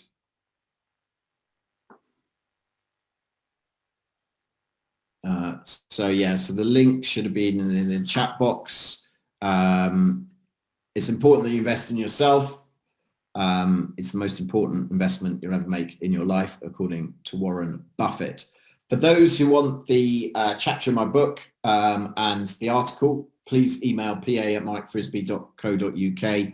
Also, if you've got Artie's, I'm sure Artie, you could follow through with Artie. If you've got any questions, I think Artie's around to also answer them, and she can ask me, or also ask. My PA's off at the moment between Christmas and New Year, so you can email in at pa@mikefrisby.co.uk, but you won't get an answer until the new year. So if you've got any questions, it's probably best to message Artie, and she can answer them. Between us, we'll get through and answer any questions that you've got around the course. But as I said, it's going to be delivered in January, and we do 4 sessions, 2 hours each, plus we've got a mastermind session on this course as well. So at the end of it, we can mastermind people's deals. You know, we give people the opportunity to bring their own deals, and I go through and show you how to uplift rents on different properties if we can, which, as I said, probably 80 to 90% of properties we can generally find an uplift. It's not always everything, but it's the same. We also run through how to finance these, because there are sometimes some differences on mortgages that you need to know and understand. So we cover that off in the course. The course is designed to give you a complete understanding of the social housing sector, to allow you to go away and implement the strategies that you've just seen me talking about. So it works very well. If you've got a 4-bedroom house, 2-reception room house in London, it might work very well for that. I can see that there's a question around that. It could work very well. It depends what you do and how you do it. But potentially it could work very well for that, utilising the 2+2 strategies. Potentially you've got 6 rooms in that house that you might be able to use. So it really depends on the market rents versus the rates in that area. But quite often it is, you know, you can get good uplifts. Certain types of properties work better than others, but most properties you can do really well. I really like the 2-into-1 strategy. It's very, very simple. It's almost like a single let, very, very simple. It's not that complicated, yet you get a nice uplift in rent over and above what you'd get for your market rate on your one bed quite easily. So in summary, you need to know your rates, know the paperwork and how to get direct payments, learn the creative techniques to maximize the rents, and also work with charities to find tenants. And everyone who is on low incomes can claim. So they might be fully unemployed, or you might be on a low income and claim. A lot of the families that I deal with, they are working a little bit but can still claim housing benefits. A lot of the single people I work with aren't working at all, and they can still get the maximum claims. So it really is working with different people, different types of groups, but providing good quality accommodation for lots of people, and basically making it a win-win for them as the tenant, you as the landlord, and making it a nicely profitable strategy for you. So don't forget to book if you're interested on that. I'm going to leave it on the summary page. The link, as I said, is in the chat box. If there's any questions around the course, be happy to try and clarify anything around that. But I've tried to keep the costs right down by doing it online, and now that there's no events, etc. And I think what I offer is some really good value for money and a really good opportunity to learn and implement a strategy that I think is going to be huge in 2021, 2022, and can really increase your rental profits. And after all, it's profits that wants to rent. There's a question here: what happens if they no longer? Mike, Yeah. Just before you go, just great delivery, great presentation. Let me just share the example I shared last time on the North Circular, because I know most of the attendees are from around sort of Brent area, and I think they're quite worried. It will be quite good. So if you continue with that, let me do a share. Continue answering the question. You share that. So there's a question around, so that price, which is it is, I think it's 550 including VAT plus the mastermind session plus all the extras, is that link will give you all of that. So as soon as you book on, you get access to all of those. So this, the other question is, what happens if someone then goes out and gets work again? What happens? Well, I have some tenants who come in and out of work. I go for different types of tenants. Some of them are long-term sick, so unlikely to go back to work. Some do come in and out of work. They know and understand what the rents are, and they're quite happy with that. They still see it as a good place to live, especially in the 2+2. Maybe if it's the family, they still get top-ups. So maybe they're doing a bit more work. They'll probably get a top-up. So it might be part pay, part rental top-up. So again, they're not bothered. If it's not suitable for them, you have a conversation with them, see whether you can help them. If it's not going to work for both of you, then obviously they're probably going to move on and find somewhere else, just like a private tenant might at some point in time in the future. So there's no real difference in my mind. I don't worry about people coming in and out of work. I do have people who, I have one tenant actually who's been in one of my 2+2s for a very long time and has been working for probably the last 2-3 years, but still stays there. They see it as good accommodation. They're quite happy living with that other person. So it doesn't always mean I'm going to go up and out because that's all that's available to me.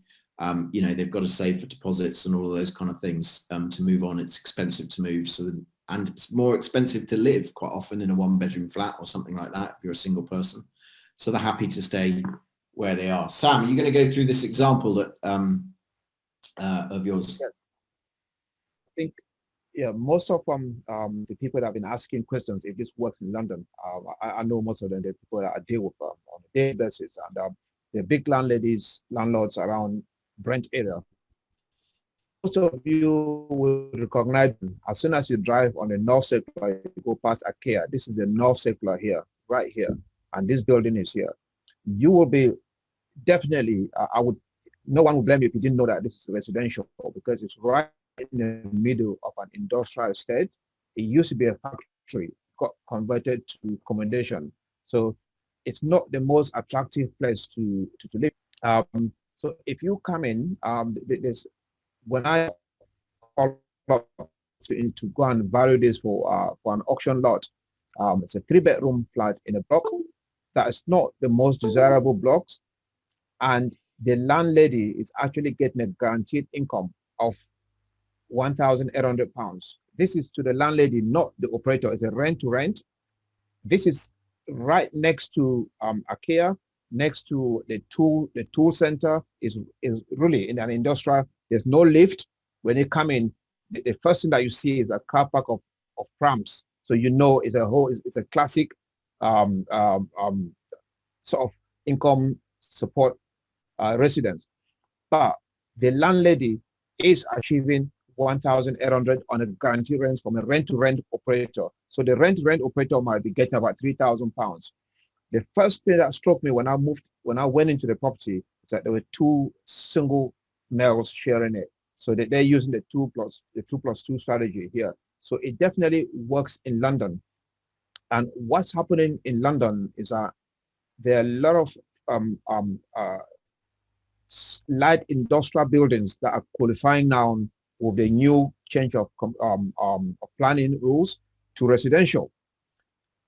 When you actually convert those light industrial blocks that are within an industrial estate, most typical private tenants will not want to move into them. So this kind of strategy works very well for those tenants that don't have a lot of choice. So you can actually build those ones out. And on this north circular going back towards the M1, there are quite a few blocks within those industrial estates that have been converted to residential, and they're very cheap to buy because not many people want to rent them. And this is where this kind of strategy would actually it would just the yield if you do buy them. I mean, I say I'm quite happy to chat with people, direct you to the kind of places where this would work well.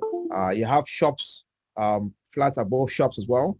Those ones, there's a huge opportunity coming up with COVID, where there'll be so many shops above, flats above shops that will be coming up. Again, this is the kind of properties that we strongly believe this strategy will just blow the yield out of the waters. So, okay, Mike. So I'll just hand over back to you. I just thought, because I know some of the people that have been asking those questions, that they need to really understand that this works perfectly well right on the doorsteps. Okay, I'm going to stop my share now, Mike, so you can take over again. Yeah, hi. There's a few questions coming through, I think, around the course. All these sessions are recorded.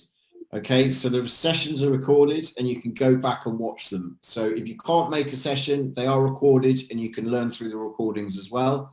So they're recorded and you get access to that. You get access for 2 years so that you can always go back later on. If you've got something a year later and you think, oh, I just need to go and check, you can do that as well. So you can go through that. Mike, the few people that have got their hands up that want to talk, I'm just going to allow Mike to have Mike as well to talk. Mike, you can talk. Just unmute yourself and ask a question. Actually, they say people that have longer questions can put their hands up to talk to Mike directly. Mike, can you talk, Mike?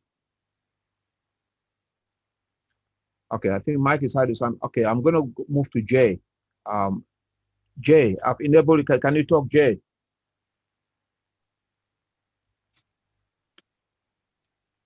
I think there's a few people coming through saying they're going on the course. Yeah, I think maybe they put their hands up there. Maybe there's.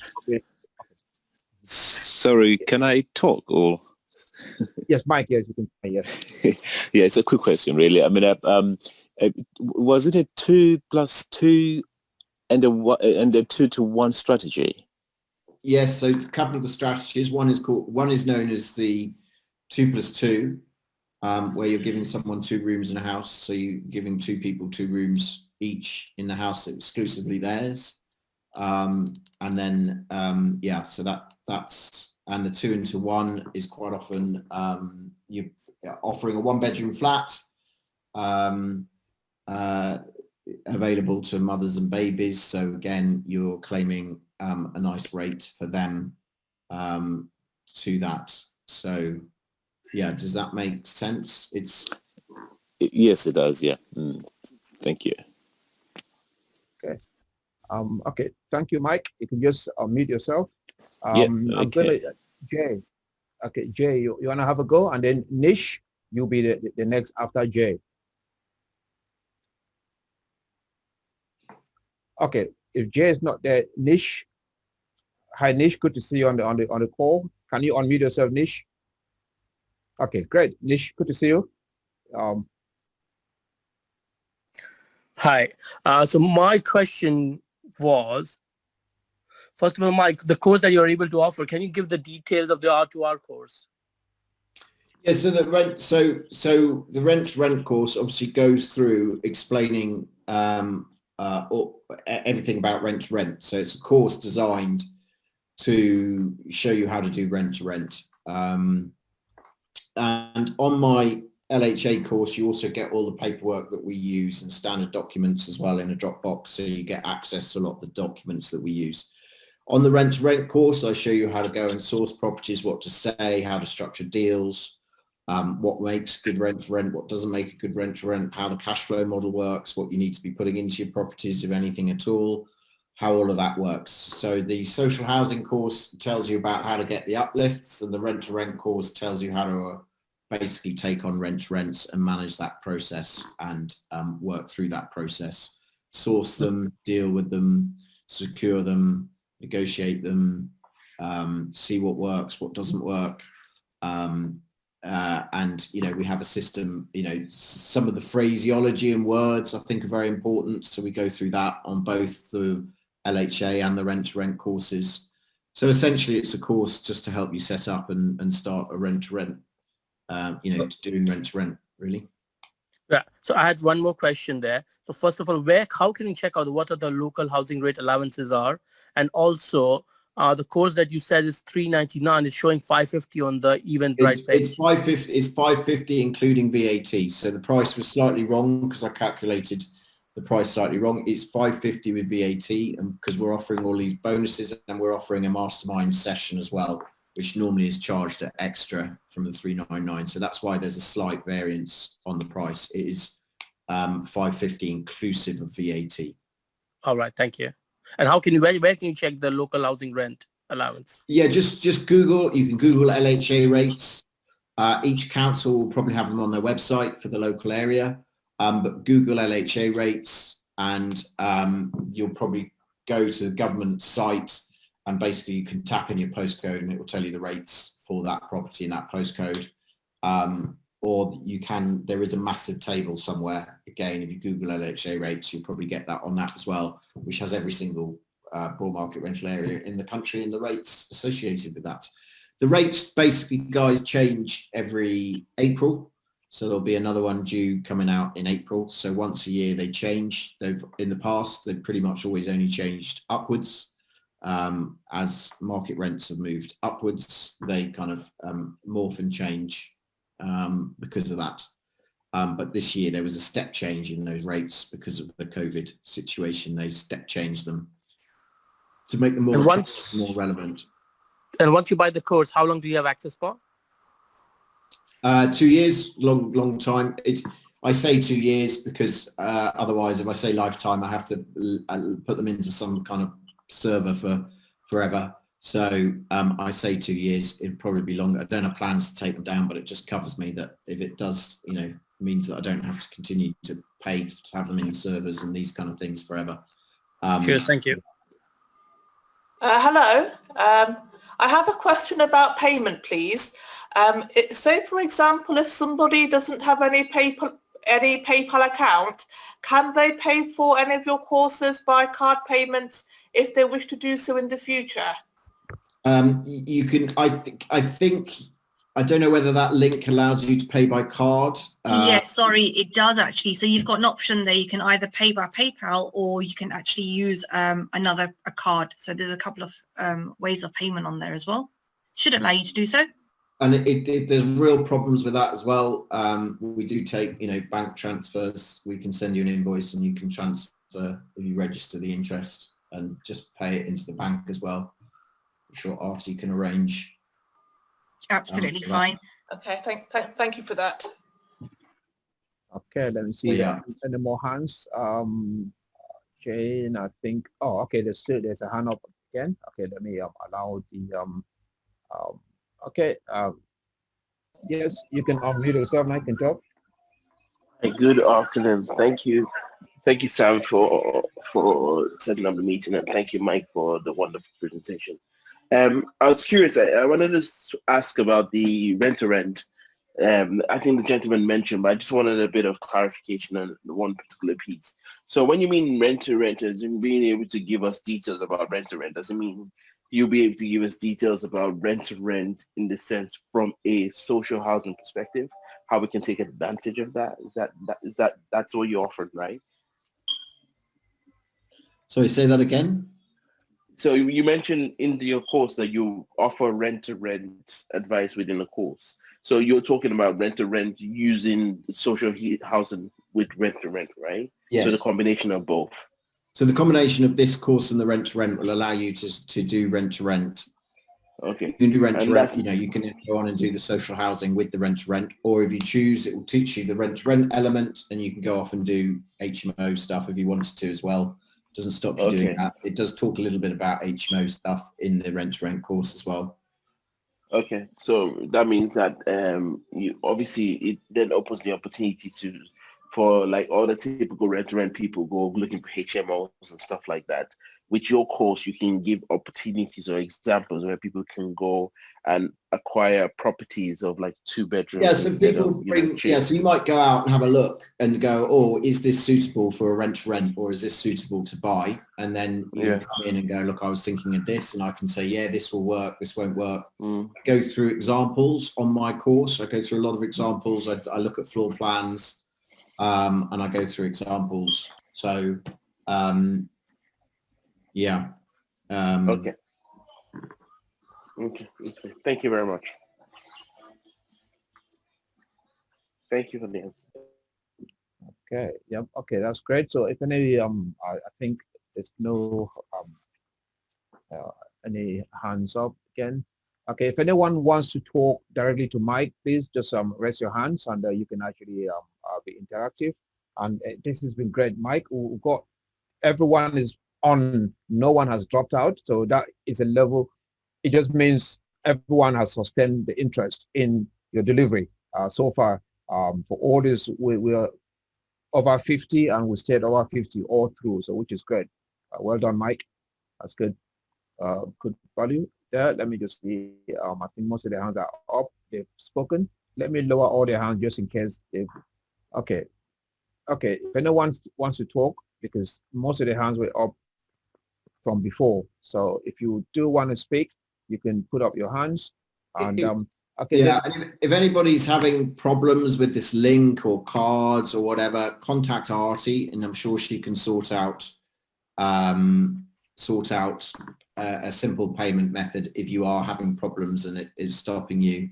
Yeah, I've just had another look. We are accepting all payment methods from PayPal to credit debit cards. That's not a problem. But like Mike was saying, if you wanted to do a bank transfer, just get in contact with myself, and I will actually share with everybody later on the account details if they wanted to transfer the money across. So that's not a problem.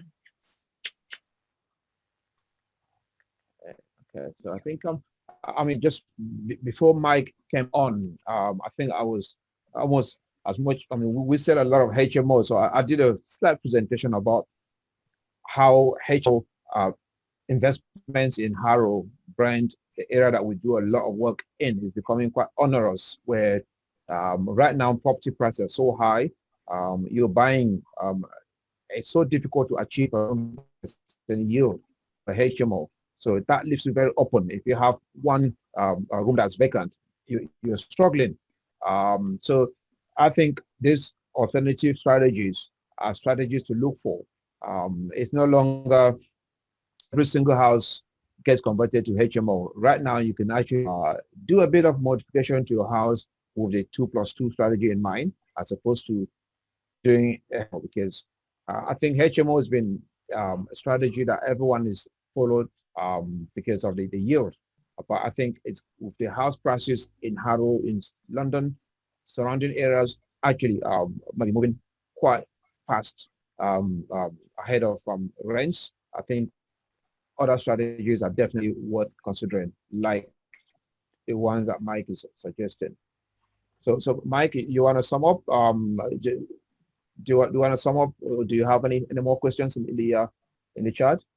Yeah, so just to sum up, I mean, I think that this strategy is a fantastic strategy for 2021. As I said at the beginning of the webinar, you know, more and more people are going to be made redundant, more and more people are going to be claiming this is going to grow as an area. I think also in London particularly, I think London is very relevant for this because it does seem that private rents are weakening in London as well, as people have less of a need to be in London and lockdowns and all of those kinds of things. So having this up your sleeve is, I think, a fantastic essential tool. You don't have to be in property to capitalize from this because of the rent to rent, but if you do already have property, I'm sure there's an uplift you can have, and I'm sure everybody is interested in making a bit more money out of their property. So it gives you the tools to allow you to do that, to allow you to get going in property, or if you're a fairly advanced person, it can really accelerate your growth and accelerate your cash flow and accelerate your profit. So I think this is on point for 2021, 2022, and a strategy that everybody ought to be knowing about to have it in their toolbox. You can either then go full bore into it, or you can do it on the odd property in your portfolio, and you've got it in a toolkit. So it's priced accordingly so that, you know, it doesn't have to be your full strategy to make it worthwhile. But many times people have uplifted their property. 1 month's uplift in the rent has paid for the course. So the investment, I think, is very good value for money, and I'd love to see you guys on it. I really enjoy delivering it, and as I said, I think it's a real course for 2021, and strategies certainly, you know, you have to evolve and change as times change. Okay, and I think I've seen a few people that are chatting that they're having difficulties getting the payments through. So yeah, please, you can call Ati. Ati, do you want to put your number in the chat so that people that are having any difficulties making payments, you can actually call you and yes, I'll just drop that now. So Mike, when is the course being delivered again? And what's the format? It's going to be delivered in January. I don't know off the top of my head the exact dates in January, but they are laid out. I don't know whether it's in the PayPal link or not in the PayPal link. But as soon as you book on in the first week in January, we'll send you the dates of the course. Let me just see. I might have them somewhere listed because we did have. Are you looking for the dates, Mike? Yeah. I've actually got them right here. Okay. I was going to say, because I know that they're set. I just don't have it because I was late. Yes, split over 4 days. So we're starting on the 11th of Jan. You want to share a screen, Ati, so we can see that? I'm using a different device for this. Yeah, so okay, that's fine. But yes, it's starting on the 11th of Jan, between 2 and 4, and then we've got the second one on the 14th of Jan between 12 and 2, then the 18th of Jan between 2 and 4, and the last one on the 19th of January, which is between 3 and 5. I've just managed to copy and paste those. Amazing! Thank you so much for that. The chat box. So it's the 11th of Jan, the 14th of Jan, the 18th of Jan, and 19th of Jan. They will all be recorded so that if you miss a session, it doesn't stop you. You could go back. You could even sit there and watch them all together if you want to. I purposely recap and layer each session. It's actually, I find, a very good way of delivering it because there's a lot of information to get your head around. I found with a day, by the end of the day, everyone's heads were frazzled because there's been so much information. This way, I feel I can actually deliver it and teach it much better, and it sinks in. And also you have the benefit, which when people have live courses, that you can go back and look at the recording and recap on things and have a look at things again.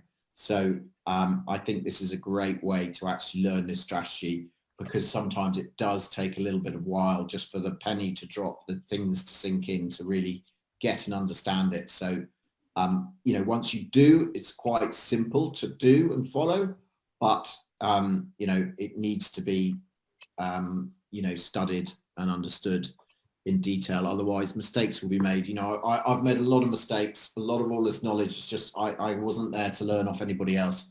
I had to go there and implement and learn, and it cost me a lot of money at times. you know, and I'm taking all of the benefits and all of the learnings. I've been doing this now for almost a decade. It was probably a decade in terms of social housing in these ways. Certainly when the local housing allowance was introduced in 2011. So I think probably 9 years. So coming next year will be the decade. So there's a lot of knowledge that I've done. I've, you know, had hundreds of tenants. Some have stayed with me for a very long time. Yeah,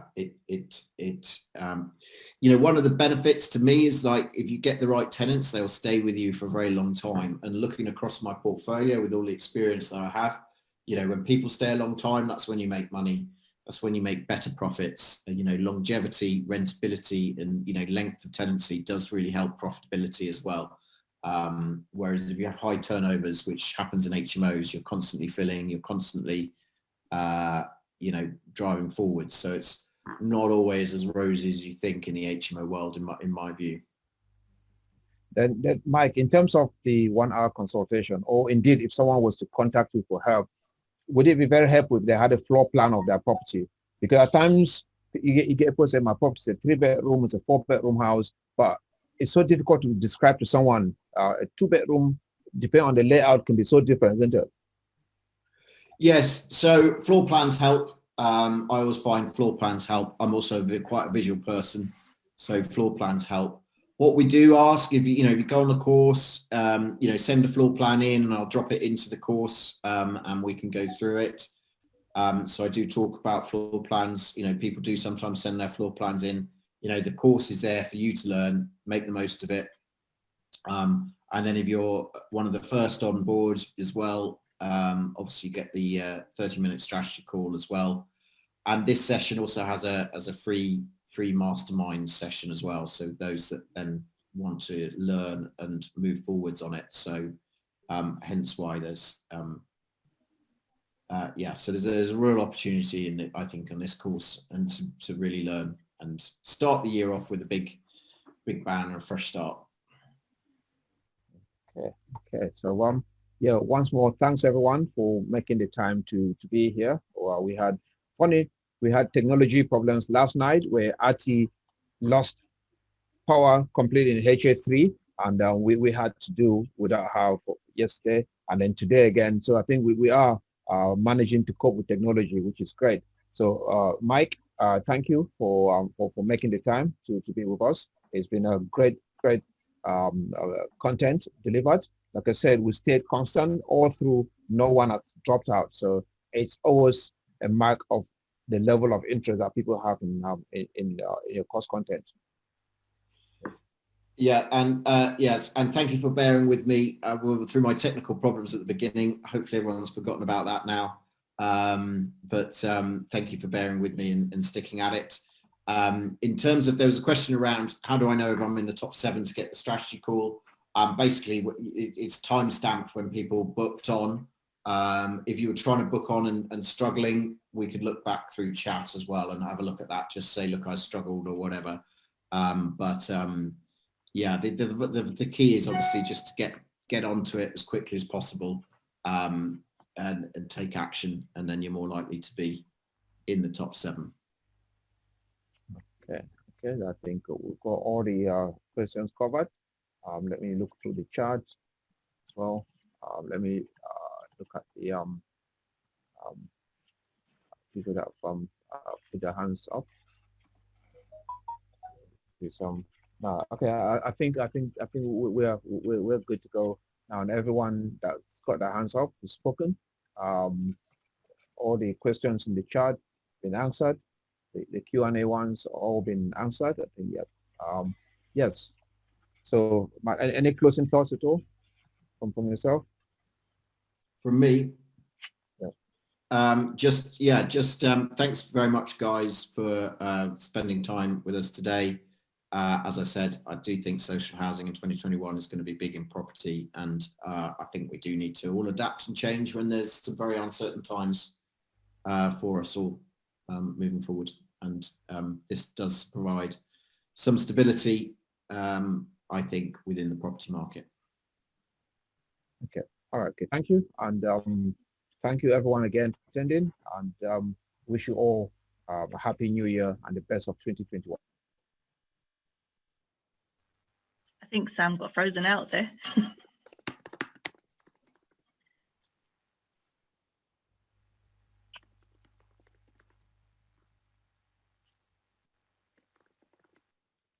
I think we've seemed to have lost Sam. I think he may be struggling with a little bit of technology as well. I'm not sure if Sam is going to be coming back or not, but we still will be around if there's any other questions you would like to go ahead and ask about properties. We